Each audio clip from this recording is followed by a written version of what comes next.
Oke, balik lagi di Inside Issue volume 2. Kali ini kita kedatangan tamu nih yang gak diundang.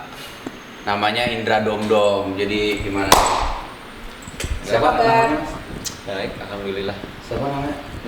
Saya Domdom. Bebas dah, mau Indra, mau Domdom. Nah, kenapa nama lu orang taunya Indra Domdom? Bukan Indra Gandhi, oh iya. Indra Gandhi kan nama akte. Nama akte. Domdom tuh udah nama dari dulu lah, tongkrongan SMA. Sampai sekarang ya udah Domdom aja nempel. Jadi nama, mudah-mudahan nama rezeki. Amin. Soalnya kan orang tuanya Indra Domdom gitu ya. Kalau Indra Gandhi mungkin orang-orang terdekat aja kali.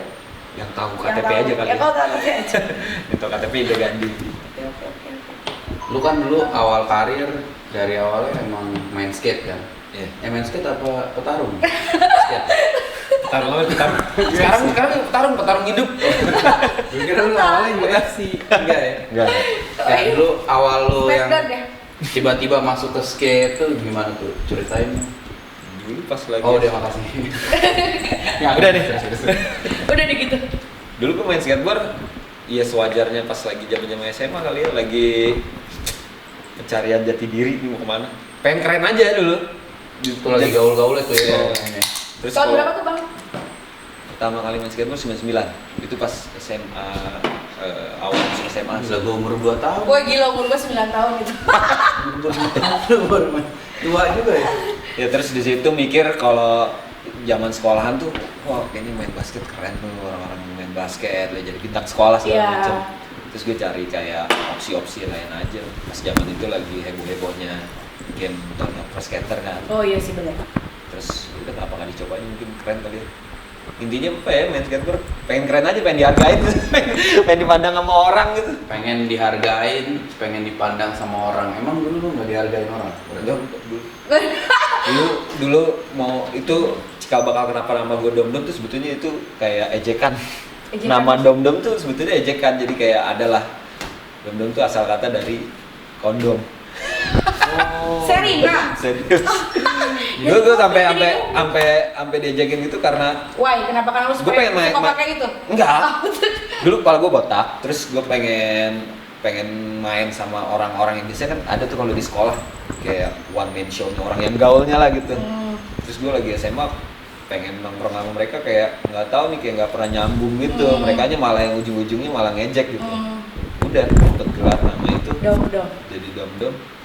Nah terus gue nemuin skateboard ya salah satu kayak gue pengen dihargain orang gitu, gue pengen dipandang orang lewat gue berekspresi, lewat gue berkarya, ya udah gue main skateboard.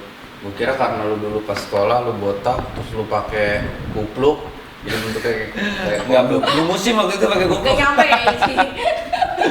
Udah sampai sekarang. Terus itu beli papan dulu dibeliin. Wah, dulu, Berapa duit tuh harga papan zaman dulu? Mahal kan?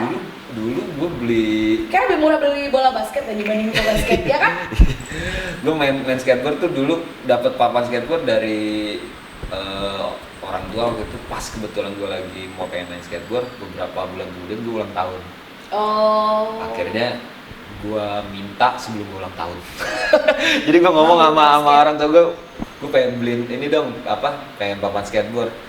Udah aja, ntar 2 bulan lagi ulang tahun. Tapi kan. bukan beli di Gramedia kan bang? Gramedia, kayak Gramedia. Itu 100.000 itu Ya, harganya. gue ingat itu yang pertama kali beli di Gramedia itu. Gue langsung minta tuh, nggak ada iming-iming gue mau ulang tahun. Pas gue bawa papan, gue dibeliin itu. Terus papannya ternyata pas gue main skateboard sama yang lain tuh, wah ini papannya kurang nih segala macam. Akhirnya gue beli papan yang emang papan yang proper. Nah itu baru gue mengiming-imingi karena gue mau ulang tahun gitu. Berarti dulu orang tua support ya emang main skate? Dulu enggak ya, maksudnya support 100% sih enggak, apalagi waktu pas gue patah kaki gitu. Lu sempet patah kaki? Cepet, jadi ya orang tua lebih kayak mengkhawatirkan aja kali ya, olahraga kayak gini apaan sih, kayak nggak ada masa depannya. Terus malah ada resikonya kayak begini-begini, sampai yang pas patah tulang juga inget sih bokap sampai ngomong kayak gimana, puas puas gak udah kayak begini gitu, masih mau main lagi ya. Sewajar orang tua aja kayak ngasih tahu gitu. Tapi kan ujung-ujungnya balik lagi ya udah, kalau anaknya pengen kesana ya nggak bisa dipaksain. Tapi lu waktu patah kaki itu lu tetep main lu ya, nggak pantang menyerah. Iya, pada akhirnya karena emang pas lagi momen gue patah tulang tuh gue emang circle gue cuma di skateboard aja, gue nggak, bahkan teman-teman gue di kampus tuh gue nggak ada gitu. Gue kuliah teman di kampus dari sekian banyak gue cuman kenal deket tuh cuman 2 orang gitu. Dari situ ya udah gue mau kemana lagi ya umur segitu, gue main sama teman-teman dugem. Nah itu tuh gue salah satu kenapa gue Kan mungkin di era itu dugem lagi, ya you know lah. gue kuliah waktu itu 9 tahun. Habis itu salah satu alasan kenapa gue lama kuliah karena gue nggak punya teman. 9 tahun. Kenapa? Karena introvert? Enggak, dari nggak masuk aja karena circle gue yang main skateboard sama anak-anak skateboard. Ketika gue di kampus, gue mencoba untuk ngeblend sama mereka kayak pulang dari kampus kemana, ayo nongkrong, main biliar gitu. Gue bukannya menghina kebiasaan mereka, cuman gue nggak masuk aja gitu. Makanya gue daripada gue nongkrong di kampus, gue cabut deh main skateboard aja gitu. Alhasil ya udah gue ketinggalan semua info-info kampus 9 tahun gitu. 9 tahun tuh di kampus. 9 tahun gue. Kalau anak kampus kan biasanya kan nongkrong, clubbing gitu ya. Kalau lu lapo gitu. Karaokean. Gue juga tahu itu jadi nggak nyambung karena lu beda tongkrongan ya, habis main skate tuh ke lapo, nggak nemu. Ya enggak sih, maksudnya gue beda aja gitu sama nggak apa ya, nggak satu tes aja gitu sama anak kampus. Tapi tadi seru juga ya, maksud gua lu udah pernah patah kaki tapi lu tetap fokus, tetap main skate, tetap berani gitu. Ya, itu salah nggak satu memberhentikan lu untuk udah gua nggak mau main lagi gitu. Salah satu alasan kenapa yang ngebuat gue main skate sampai sekarang gitu, kejebak sama suatu hal yang enak sih menurut gue. Awalnya kan gue ngomong gue main skateboard ya gue pengen mencari jati diri, gue pengen dihargain, maksudnya dihargain dengan orang yang apa yang gue lakukan gitu di skateboard, gue berekspresi, gue berkarya, supaya orang tuh nggak memandang sebelah mata gue aja gitu. Pembuktian lah gitu, istilah pembuktian. Sampai akhirnya ya ternyata enak juga ya gitu. Gue kayak ngerasain skateboard tuh kayak art platform aja menurut gue gitu. Mungkin kalau pelukis dia pakai kanvas gitu. Kalau gue main skateboard ya gue jalan, gue berekspresi gue dengan main skateboard. Ya itu salah satu ekspresi gue dalam berkarya. Jadi karena udah kejebak, setiap hari tuh kayak ada energi yang mesti gue keluarin gitu. Kalau ngelihat sore-sore cerah gitu kan, aduh sayang banget nih kayaknya kalau gue nggak main skateboard. Itu di mana bang, di skatepark atau di street atau dimanapun gitu. Tapi di saat itu di Bandung kan? Di Bandung. Tapi di saat itu Bandung punya skatepark? Pada saat itu ada, cuman Bandung coret kali ya. Cimahi itu di Bukit Skatepark. Dia perbatasan sih Bandung sama Cimahi. Jadi kayak lumayan agak jauh juga. Cuman satu waktu itu pas gua awal main skateboard tuh skatepark di situ doang. Gak, kalian tuh berdua seangkatan gak sih? Apa duluan siapa? Beda. Enggak, dia atas gua. Gak serius? Oh enggak. Lu tahun berapa ya? Gua 2002 2003. Oh iya, dikit lah sama aja, masih satu era juga. Cuman gua nggak pernah patah kaki nih. Patah hati sering. Cuma ini doang geser ya? Patah kaki enggak. Ini dulu di slop. Kalau gua kan karena sering goyang ya kan. Oh dia anak Senayan kan, dulunya kan, jauh banget kan. Dia anak Bandung. Emang gua soalnya aktif banget orangnya. Iya, hiper lagi. Nah lu dari skate terus tiba-tiba lu lari ke musik tuh gimana? Hip hop itu gimana? Jadi pas gua awal main skateboard, emang sebelum gua main skateboard juga ya itu yang gua bilang, pas masa-masa lagi pencarian jati diri tuh rata-rata orang ya mungkin salah mungkin bener, tapi rata-rata umuran segitu pencarian jati diri bisa ngeband gitu, pengen musik. Ya itulah gitu, berekspresi dari segala macam hal. Waktu sebelum gua main skateboard pun juga gua udah yang mencoba untuk berekspresi lewat musik. Ya sewajarnya anak sekolah lah dulu. Wah ngeband nih, keren kayaknya nih. Gitar gitu-gitu ya? Iya main, sampai akhirnya gue membentuk band dan nggak pernah panjang tuh umurnya. Gue nyobain dari main gitar, main bass, main drum segala macam sampai nyanyi. Terus gue ngerasain kayak nggak tahu ya, gue punya kayak ego pengen berkarya nih, tapi ketika gue kerja sama orang kayak nggak pernah ketemu klopnya. Nah pas tahun 99 itu gue main skateboard, banyak dicekokin musik hip hop. Sampai akhirnya gue secara nggak di bawah alam sadar gue kayak racunin si musik hip hop. Dan gue tahu gitu ternyata si hip hop ini dia bisa dikerjain musiknya dengan sendirian gitu. Nah di situ start gue awal main skateboard, gue mengenal yang namanya istilahnya digital music. Digital music gue dimana gue cuma modal komputer, gue bisa bikin musik sendiri. Gue dikenalin nama software yang lain. Ya udah start tahun 2000 gue dibeliin komputer, udah gue bikin musik dari situ. Dan gue juga akhirnya menemukan gue bisa berekspresi dari musik tanpa harus gue berhubungan, maksudnya ngajak. Kalau ngeband kan kayak lu megang bass dong, megang drum. Kalau ini digital musik tuh emang benar-benar gue bisa sendiri gitu, bikin drum sendiri, gue bikin bass line sendiri segala macam, sampai sekarang udah kayak enak. Berarti emang lu lebih ke musiknya berarti ya? Apanya nih? Kalau misalkan di musik tuh lu lebih senang ngebikin musiknya gitu? Iya, nge-arrange terus ke nge-produce jadi satu musik gitu, satu musik. Referensi lu siapa kok? Oh banyak. Justru sekarang makin kesini dari si hip hop itu, gue banyak mengenal musik lebih ke belakang sih. Karena di hip hop tuh kebanyakan di sananya mereka kayak merecycle lagu-lagu lama. Nah di situ ya budayanya itu yang gue ikutin sampai akhirnya seru juga ya.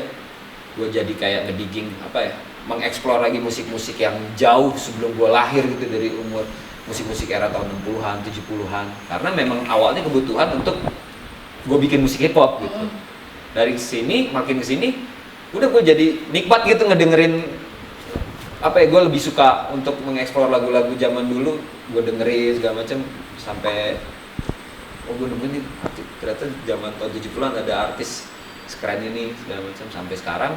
Dan gue mengeksplor ke kebutuhan musik gue juga sekarang bahkan di luar hip hop gitu. Bahkan gue sekarang lagi pengen concern, gue pengen bikin musik gimana cara warnanya bisa kayak musik tahun 70-an. Jadi ngejar-ngejar sound yang kayak begitu. Berarti lo kalau collabs gitu udah sering ya? Collabs sebenarnya perusahaan collabs. Musik. Itu bangkrut. Collab sama musisi lain gitu.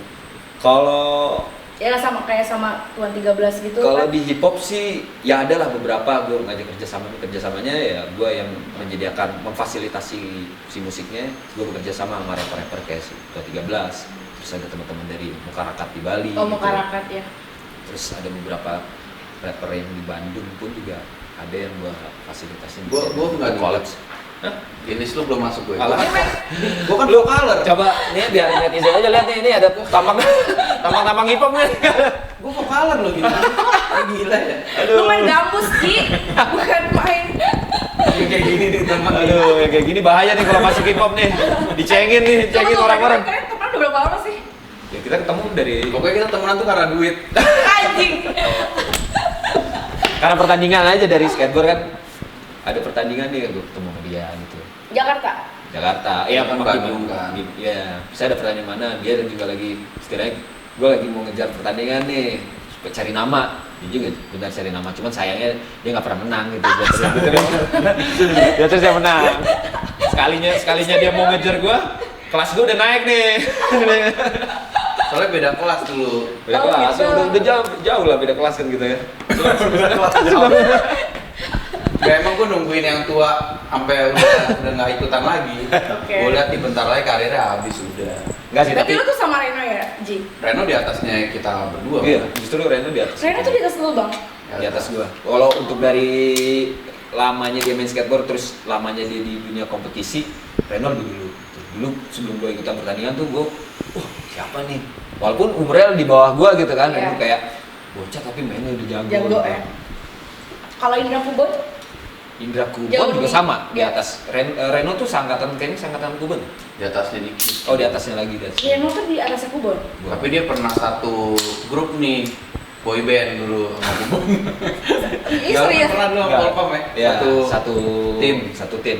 gitu. Akhirnya pas tahun 2004 gue ditawarin sama salah satu perusahaan, udah jadi masuk jadi tim, jadi ambasador gitu. Tapi itu bareng sama Kubon, bareng sama Mario sampai Mario. 2013 gitu. Ya 9 tahun udah sampai sekarang ya, ketemunya dia mulu gitu. Karena gue yang paling eksis di situ. Oh jelas. Dia mah selalu eksis di mana-mana, paling bisa emang, paling bisa. saya akuin bagus. Nggak ada lagi. Kita jawabnya ya. Gak ada lagi. Tapi Kayaknya kan- satu-satunya skaters yang punya skatepark kayaknya di doang di Indonesia. Punya skateboard tuh punya Punya skatepark. Oh, skatepark. Ya gue sih nggak mau sombong sih dia. Enggak di Bandung sih Ega punya juga tuh. Mana? Itu laki Kan udah walaupun tutup. ya udah tutup sih dulu ada. Oh, Ega Iya, itu ya. iya. Ya aku tahu tuh. Udah tutup. Gue sama Ega tuh berbarengan dulu main skate. Dulu iya di Bandung ya, masih satu lingkungan lah, satu circle sama dia. Lu kan punya studio sendiri ya di rumah ya, Bro? Enggak sih, maksudnya studio ya apa istilahnya bedroom studio. Bedroom Kalau studio. ya bedroom studio. Kalau untuk si equipment segala macam ya hasil gue ngumpulin dari awal aja gitu. Nah itu biasanya gue ngumpulin alat tuh. Kalau gue dapat kerjaan dari musik, biasanya gue investnya ke alat-alat musik gitu. Dom, lu kan dari skate ke musik. Lu nggak mau coba untuk artnya tuh, kayak mungkin lu pengen bikin gambar, graffiti gitu. Karena tanggung gitu, biasanya kan udah main skate, main musik, biasanya nyambung lagi tuh ya gambar ya. Rakus dong kalau gitu. Nggak, Seni ya. Seni. Gue dulu emang seneng banget gambar. Sampai akhirnya gue tahu di pas gue masuk kuliah gue buta warna ternyata parsial. Lu kuliah jurusan apa, Bang? Akhirnya gue ngambil Vkom. Dulunya gue udah daftar ini seni rupa. Dan udah masuk lolos untuk ke gambarnya, gue udah lolos pas bagian buta warna gue nggak lolos. Jadi lu nggak ngerti warna lo. Kalau buta warna itu gimana sih, Bang? Lo nggak tahu warna? Kalau parsial tuh gue ternyata buta warnanya dari bawaan nyokap. Dia buta warna tuh gennya biasanya ngilang kalau nyokap ke anak cowok, kalau bokap tuh ke anak cewek. Nah kayaknya nyokap gue punya gen bawaan, tapi nyokap gue nggak buta warna, tapi dia nurunin ke anak cowok. Dan Jadi kalau ini keluarga warna cuma apa gue dong ini? merah. Ini kata lu tadi buta warna. Enggak, buta warna parsial tuh cuma beberapa warna. Jadi kalau buta warna yang full, yang total, nah baru itu kayak hitam putih kayaknya. Layarnya hitam putih. Nah kalau gue parsial, kalau udah ada warna-warna gradasi itu yang dicampur. Kayak gitu. Kalau warna-warna solid kayak gini gue tahu karena gue udah Berarti kayak diajarin. gambar gini lu susah nih ngeliatnya ya. Ini ada beberapa warna yang ya mungkin di mata gue warnanya hijau, di mata orang normal biru. Pink gitu. sih gue. Jadi pink, gue juga tahu. Kalau warna-warna kayak gini sih emang dari TK kan udah diajarin sifatnya gitu. Iya, merah kuning hijau. Iya, merah kuning hijau. Iya. Gila, lu temenan sama lu baru tahu lu. Bikin open donasi nih. Tapi gue nggak buta hati, ya kan? Gue nggak buta hati. Buta warna nggak masalah, buta hati lo. Dipukulin sama warga. Dong, lu kan berarti kan Kocak. lebih lama di skate dong daripada di musik dong. Iya. Iya. Kalau untuk hal berkarirnya ya. Nah, mana yang sejauh ini menurut lu yang passion lu banget terus ini nih jalur gue sih sampai sekarang ini sih, atau ini yang menghidupi gue banget sih, itu yang mana? Beberapa tahun ke belakang gue mikirnya skateboard, karena gue masih yang berpikir gue masih bisa push gitu di skateboard sampai akhirnya fisik yang menjawab dan emang udah takdirnya kali ya orang ya semakin tua kalau yang berhubungan dengan hal fisik tuh pasti berkurang.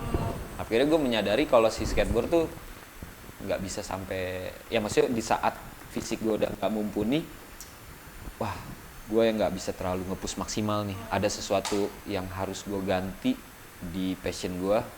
Akhirnya beberapa tahun kebelakang ini gue akhirnya memutuskan gimana caranya gue bisa push maksimal yaitu di musik. Tapi walaupun begitu gue sampai hari ini pun juga gue pengen nge-push semaksimal mungkin dari si skateboard, cuman ya lebih kesadar diri aja lah. Lebih kesadar diri karena gue waktu itu 2014 gue ngalamin pengapuran ternyata divonis sama dokter. Dia ada Seperti apa? pengapuran. Jadi dulu gue pernah Kropos ada gitu? kropos tulang. Kebanyakan. Kebanyakan berarti. Kropos. Emang kebanyakan kalsium gue. Si 2014 gue tiba-tiba kayak cedera ankle tanpa ada sebab. Gue lagi ngedit video nih, lagi duduk selonjoran abis main skateboard, tiba-tiba kaki gue kayak orang varises gitu. Iya, kram. Terus bengkak. Besoknya gue bawa ke dokter di ronsen, ditanyain penyebabnya apa, nggak ada. Pas di ronsen ngeliat ternyata udah ada tulang tumbuh gue sekitar berapa mili waktu itu 2014, 3 mili di bagian pergelangan kaki gue. Itu dokternya bilang ini kayak begini tuh biasanya diakibatkan dari pengeroposan. Pengeroposan itu dari akumulasi. Jadi ini gue ngasih tahu nih, kalau anak skateboard kalau misalnya cedera sebisa mungkin jangan dibawa ke tukang urut di Batak gitu deh. Nah ini si dokter bilang ini akumulasi karena setiap gue ankle, kalau setiap gue kesleo gue langsung kayak di apa istilahnya di Batak gitu. Nah itu tuh nggak boleh. Si dokternya ngomong. Udah tradisi Bang kalau di Indonesia. Memang. Nah dokternya ngomong nih, kenapa di ilmu kedokteran nggak ada? Ada haji apa tuh di itu? di Haji Naim. Haji Naim. Itu Nah. patah tulang Bang. Memang si dokternya ngomong itu kenapa dokter dari abad keberapa kan dia udah risetnya kenapa di pertulangan nggak ada praktek kayak gitu di kedokteran. Karena apa? Impact-nya bakalan kayak begini. Jadi dia dipaksakan kan. Kalau orang kesleo tuh dia berarti bermasalah di urat kan, di otot bukan di tulang. Nah tulang tuh nggak salah apa-apa. Dia keseringan di batek gitu, dia tulang kayak ngadu. Berarti kalau gini nggak boleh? Nah itu nggak boleh tuh. Itu kenapa pernah denger kalau orang yang zaman dulu jangan dibiasain kayak gitu. Karena kalau misalnya kebiasaan, yang bunyi krek kan itu bukan otot kan, itu tulang. Nah itu yang nyebabin kalau misalnya jangka panjang bisa jadi pengapuran. Sering juga ya. Kalau masih muda nggak masalah. Kalau Berarti nggak masalah Oh, kita. Nggak. Dia nggak boleh dia. Nggak, kalau 18. kalau engsel manusia tuh ada minyaknya, ada pelumasnya. Tapi seiring umur bertambah, si pelumas tuh berkurang. Nah, itu bahaya nanti. Pelumas ya. Iya. Oh itu bisa pakai itu kali bang? Enggak ya? Nggak, kalau itu kenapa kalau misalnya olahragawan sering makan kayak multivitamin tuh. Ada kocak terus lanjut. Jadi ya udah, dokternya bilang makanya kalau misalnya kesleo itu jangan dibawa ke kayak gitu ya, dampaknya kayak begini. Ini akumulasi udah dari sekian tahun gitu, setiap kesleo dibawa kayak ke model ngaji naim terus. Iya. Udah jadi kayak begini. Makanya kalau di luar negeri tuh nggak ada tukang urut ya? Nggak ada. Apa-apa langsung. Biasa kalau kesleo tuh dia langsung di ini, dokter ngomong kalau udah kesleo Dikompres, pakai es. masukin rendam es batu dulu 2 kali 24 jam. Itu buat ngeberhentiin pendarahannya diberhentiin dulu sampai 2 kali 24 jam. Kalau udahnya baru pakai air hangat sama garam buat karena otot tuh nge-recovery sendiri. Kecuali tulang ya. Kalau tulang ya kalau di kedokteran kalau nggak di gips di operasi gitu. Terus jangka panjangnya Kayak begini. Nah 2014 tuh divonis sama dokternya untuk berhenti main skateboard, disuruh main sepeda. Si bisa main sepeda. main sepeda untuk Ya maksudnya dia kira ada substitusi lain gitu. Ternyata pas gue ngomong sama dokternya, dok ini bukan sekedar olahraga, tapi gue juga cari duit di sini. Istilahnya ini jadi penopang hidup gue di passion lu skateboard. juga Iya. ya? Sampai mau nangis waktu itu pas udah tahu Gimana? disembunyikan lah. Akhirnya ngomong sama dokternya, Hari ini dokternya seru banget guys. Kan gue pengen tahu dong. Ya siapa tahu orang yang nonton kan udah mau Dia pengen tahu dong kalau nangis gimana sih? gua akhirnya Besok terus bang. nggak boleh main skateboard lagi. Kaku gitu badan lo. Tiba-tiba lagi kayak gini kayak ada yang nyangkut gitu. Kayak apa ya, ototnya kayak ada yang nyangkut. Si betis sudah kayak darah ketahan. Iya. Itu udah sakit banget, nggak bisa jalan di situ, nggak bisa jalan. Udah, malamnya sampai menggigil. Nah kan biasanya rata-rata kalau orang kena tulang tuh demam. Nah itu gue curiganya malamnya menggigil. Besoknya baru gue bawa ke rumah sakit. Ya udah hasilnya gitu. Dokter Pengapuran. disuruh operasi. Pas bagian 3 bulan kemudian mau operasi, gue nggak berani. Ya ngeri lah, udah kata operasi gitu. Tapi kan maksudnya dokter menyarankan operasi untuk sembuh. Iya, nah Kalau dokter bilang nggak bisa main skate, berarti main surfing bisa dong. sama aja kan dia berdiri juga. Dia Tapi kan pegang lu nggak terlalu banyak gerak. Ya, tapi Mungkin kan, ya. Tapi kan di surfing dia flip juga segala macem kan gitu juga. Effortnya lebih gede kali ya main surfing, karena gue di Bandung jauh juga kalau mau ke pantai. Kan 6 jam. Aja kan? Hah? Deket ya? Enggak Cimaja, Pak. Iya Cimaja dekat. Sukabumi bang. Deket. Ya Sukabumi. Biasa gue nggak berani sih, nggak. Waduh main surfing tuh. Mungkin nggak pengapuran bang, tapi kena karang muka lu. Gue mengak. Atau dikejar hiu, ya kan bisa jadi. Gue tuh salut sama orang-orang yang main surfing. Karena apa? Gue pernah ngalamin gue main surfing tuh hampir mati. Waktu itu gue inget. Pernah coba gue. Bisa. Ya sekedar gitu. Kalau gue yakin kalau anak skateboard sih main surfing untuk berdiri bisa. Tapi kalau untuk pedal itu udah beda lain cerita gitu nih. Sesotoy ya di Bali. Gue bukan berarti apa ya? Karena gue ngalamin sendiri. Gue coba di Bali nih main di halfway di Kute. Oh di halfway. Ya main, selagi main gulung ombak, terus gue ketarik gitu. Gue nggak tahu ternyata di surfing tuh ada kayak mesti ngelihat ombaknya segala macam. Ada yang ombaknya narik gitu. Jadi dia kayak ada. Kalau di halfway itu di bagian tengah, kalau ngelihat di pantai sering ada tiang merah. Iya. Nah itu tuh sebetulnya Pembatas kan ya? dia kenapa nggak boleh berenang area situ? Orang bisa arusnya nyedot. Jadi ombak tuh ke sini, dia narik ke sini. Nah gue waktu itu kebawa ke sini. Gue coba untuk ngejer gitu pedal, udah pedalnya ngasal gitu. Gue coba untuk ini dilawan nggak bisa. Karena mau ketarik. Ketarik, panik. Udah maghrib sampai yang gue kan nyewa papan. Iya. Terus yang nyewanya udah kesini nih. Beli. Dia nyuruh ke pinggir. Aturannya kalau misalnya udah kesedot gitu, selama gue pakai papan, ada papan tuh aman. Lu tarik udah, nggak usah dilawan arus. ntar paling ketarik ke sini, paling nyampenya double stick gitu jauh. Anjay, Karena listrik dari ya itu. komputer. Gue makanya salut sih sekarang sama anak-anak server gitu. Kalau main Makasih ya. nggak ada tambang Oh, lama. Biji server ya? Kenapa sih? Biji waktu itu ke Bali ke Madewi liatin anak-anak Inside server, dia diem aja story. Udah main bareng sama anak tim-timnya Inside. Gini aja deh. Lu sepanjang lu karir main skateboard, pernah ada nggak orang yang main skateboard meninggal? Nggak ada kan? Belum. Setahu gue sih nggak ada. Mungkin meninggal karena penyakit lain ya. Iya mungkin ya. Kalau surfing tuh gitu taruhannya. Iya, nyawa. Kalau gue bilang, ya gue juga bukannya berarti skateboard pun ekstrim. Cuman gue kaget aja gitu. Ternyata yang main surfing tuh yang resikonya sampai mati banyak banget gitu. Belum digigit hiu lah, Iya, parah. belum yang kena karang, kegulung ombak gitu. Sampai detik itu baru gue kayak ngerasain gila nih. Gue stand applause buat sama orang-orang yang masih bergelut di dunia surfing gitu sekarang. Ekstrim gitu. Kayak si Rider Isa tuh kan punya surfing juga, server di Bali tuh, si Blacky itu sama Tamlin, dia sempat cerita. Jadi tuh di Madewi itu ada satu spot tuh di mana tuh hiu. Oh, Dewi tuh ini ya, yang udah ke utara ya Bali ya? Banyuwangi, Iya, iya, iya. perbatasan banget. Gue pernah tuh di situ. Itu jauh banget tapi bagus banget. Iya, bagus. Itu emang spot untuk para surfer main lah. Terus dia cerita. Jadi si papa itu di sini hiu tuh udah ngikutin dia. Buset. Jadi kalau nggak dia jago banget untuk lari, untuk pindah spot lain, Udah jadi kalau makanan. ibarat kata lu bang, kalau nggak kena karang, lu dimakan hiu. Aduh. Kita kaki lu kena hiu atau segala macam. Jadi emang kita kalau latihan di Madewi. Pakaian apa? Lu latihan apa sih di Gua Madewi? anak-anak pada surfing, gua mantau. Makan. Dewi ini jualan es kelapa ya? Mantau gua ya kan. Gula mantau. Makan yang Oh, penting. Biji kan produser, mantap aja. Asik banget. Manajer. Kayak nanti kali-kali kita surfing bareng ya bang sama Inside. Kalau gue sampai sekarang tuh pengen main surfing cuma di satu spot doang. Dua spot. Mana? Kalau di Bali Padang-padang. gue cuma berani di Old Man doang tuh di pantai itu. Man. Ya. Cari aman. Ya rekreasional lah kalau sebutnya Ya. di situ gitu. Tapi gue nggak tahu kalau misalnya katanya kalau ombaknya lagi jadi aja gitu. Nggak tahu sih, gue takutnya gue sotoy juga. Sama di Batu Karas. Oh, Batu Karas ya. Batu Bang? Karas tuh gue nggak tahu sih. Ada beberapa temen gue yang mungkin knowledge lebih tahu deh ngomong, oh ini kayak playground gitu kalau Batu Playground. Karas.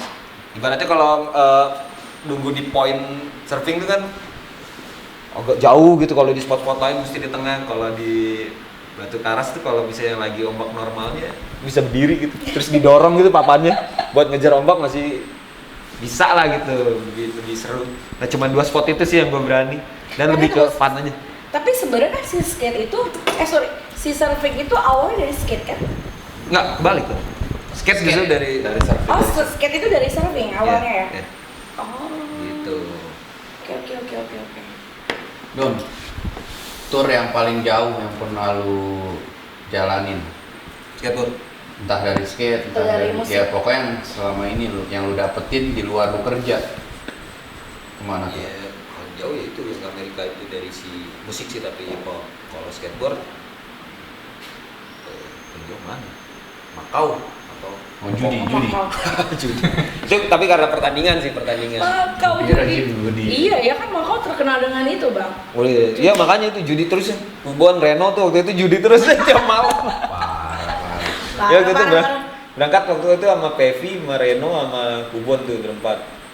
Udah selama 2 minggu tuh di sana habis main skateboard judi. Yang menang jajanin mie ayam. Sama tapi tradisinya kayak gitu, yang menang yang traktir gitu. Oke. Dom, kalau ke depan nih, proyek ke depan yang lagi lu kerja ini apa? Projectnya sekarang sih karena gue kan baru belum nyampe 3 tahun, hampir 3 tahun gue di Jakarta. Terus sekarang gue disibukin bareng kita sama anak-anak Tuan 13. Jadi ada labelnya namanya Westwell. Ceritain dikit dong bang tentang lo dengan Tuan 13 tuh bisa jadi kerjasama tuh gimana? Jadi gue udah temenan dari 2015, tapi kita cuma belum ketemu ya, kontek-kontekan dari sosmed doang. 2017 kita ketemu karena ada satu project yang harusin kita jalan bareng selama sebulan di Sumatera. Terus akhirnya kita kenal dan itu 2017 kan, 2018 sih gue pindah ke Jakarta dan gue ketemu lagi sama Tuan 13. Waktu itu juga gue lagi start, lagi seneng-senengnya nge-DJ. Oh iya. Kayak lagi lagi seneng-senengnya untuk main mempelajari si turntablis ini nih istilahnya. Terus kebetulan posisinya si Tuan 13 juga lagi ditinggalin DJ-nya karena DJ-nya pindah ke Bali. Resign. Nggak resign sih, dia kayaknya rubah hobi waktu itu jadi tukang tato ya kalau nggak salah. Terus ketemu sama Tuan 13 dan gue menawarkan diri untuk ngebantuin as a DJ perform aja bareng sama dia gitu. Karena kan sekarang juga Tuan 13 performnya bukan DJ doang, ada full band juga. Iya, iya. Terus gue menawarkan diri untuk ngebantuin perform dia sebagai DJ-nya. Udah sampai sekarang ya. Yang memproduksi Move itu lo kan ya? Iya, waktu itu kebetulan juga pas lagi karena dia tahu sebelumnya kan gue sebelum nge-DJ si gue kenal sama Tuan 13 tuh dia kenal sama gue as a producer sebagai produser. Akhirnya dia nanyain karena dia waktu itu lagi butuh beberapa materi untuk si albumnya, gue tawarin dapet si Move itu udah, dan gue juga nggak pernah menyangka gitu karena kalau di lagu tuh kayak ada jodoh-jodohan. Kalau gue selama ini gue untuk mencoba untuk collab sama beberapa artis, beberapa rapper, ada pengaruhnya juga ketika lu dapetin chemistry-nya, kliknya dapet, yang lagu yang asalnya gue nggak pernah naruh ekspektasi sejauh itu, tiba-tiba pas dieksekusi sama si Tuan 13, bisa sampai segini ya. Padahal gue nggak pernah gitu. Itu beat tuh yang si Move itu udah gue bikin dari 2012 dan gue simpen cuman jadi pajangan di dalam komputer aja sampai akhirnya Tuan 13 ngecek, oh ini deh mau diambil. Dan gue nggak pernah ekspektasi gimana, ternyata ya udah ngikut jalurnya gitu dan akhirnya bisa lebih diapresiasi orang lebih gede aja, lebih banyak gitu. Kayak jodoh ya, mungkin orang ngomong jodoh sama jorok. Apa lagi ya? Nah terus gue tuh pernah liat lu bang virtual main gitu sama NTRL. Oh iya, iya. Itu asik banget sih. Itu gimana ceritanya bang? Udah kenal sama mereka? Sama Eno tuh kenal dari 2016. Waktu itu gue gue 2016 tuh lagi suka-sukanya visual. Gue bikin video, bikin foto. Sampai akhirnya gue ditawarin sama temen gue untuk motoin si Eno ya? bikin video dia. Nah di situ gue kenal, gue sering kontek-kontekan segala macem. Dan waktu itu gue ketemu lagi pas gue lagi bareng main sama Tuan 13, ternyata collab di panggung itu bareng sama si Eno. Sama NTRL, sama gue juga, gue juga main. Terus kita bikin sesuatu apa? Pas kebetulan lagi PSBB tuh, lagi COVID gitu. Udah, dia pun juga total nggak ada aktivitas di luar, gue pun juga sama. Udah iseng-iseng kita bikin yuk, bikin ini, gini tuh. Awalnya sih nggak ada kesengajaan gitu. Tapi keren bang. Ya, asik, alhamdulillah, amin. Setelah Emo Netral lu ada musisi yang lo Kejar untuk collab? Banyak di sini. Di Indonesia siapa gitu artis yang pengen lo banget ajak collab gitu? Sama lo ajak collab Dewi Persik gitu. Ya nggak tahu juga ya. Siapa tahu ya kan sih.